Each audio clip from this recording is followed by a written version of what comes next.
Rreshjet e dendura të shiut kanë shkaktuar përmbytje në disa komuna të vendit, duke dëmtuar shtëpi, toka bujqësore dhe rrugë. Qendra për menaxhim me kriza informoi se në Resnjë, Lumend, Bolnska dhe Istoçka kanë dalë nga shtrati në fshatrat Carev, Dvor dhe Dërmeni, duke përmbytur mbi 50 shtëpi, magazina, bodrume dhe ara. Ekipet janë në terren me eskavator dhe pompa për të larguar ujin, ndërsa cilësia e ujit të pishëm është dëmtuar dhe nuk rekomandohet për konsum.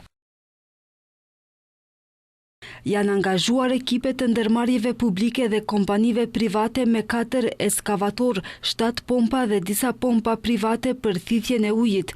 Në rrugët rajonale ka dhe rërë dhe gur që janë duke u pastruar sipas përparësisë.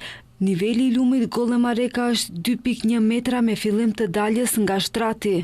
Në Manastir janë raportuar ndërhyrje në disa fshatra nën Pelister, ngritje digash në lumin Dragor dhe mbyllje rrugësh për shkak të ujit. Niveli i lumit Cërna ka arritur 2.7 metra dhe ka pasur ndërprerje të furnizimit me ujë në disa zona. Qytetarët kanë raportuar për mbytje të bodrumeve, oboreve dhe rrezik nga dalja e kanaleve. Në Demirhisar është përmbytur tokë bujqësore pas daljes së lumit Cërna pranë fshatit Zhvan, ndërsa në Prilep rreshjet kanë shkaktuar shemjen e tavanit të një shtëpie. Qendrat rajonale të Ohrit dhe Kumanovës raportojnë ndërhyrje të shumta, por gjendja është stabilizuar, megjithse Lumend mbeten në nivele të larta. Në Strumic janë regjistruar 3 rrëshqitje dheu në rrugën Strumic-Vallandov. Në Shkup niveli i lumenjave është rritur, por situata është nën kontroll. Agjencia e Ushqimit dhe Veterinarisë apelon që në zonat e përmbytura të mos përdoret uji turbulluar për pije dhe gatim, derisa të konfirmohet siguria e tij. Ushqimi që ka qenë në kontakt me ujin e përmbytjes duhet hedhur, ndërsa higjiena duhet të jetë rrept. AUV kërkon kujdes të shtuar edhe për kafshët shtëpiake dhe ato blegtorale gjatë përmbytjeve.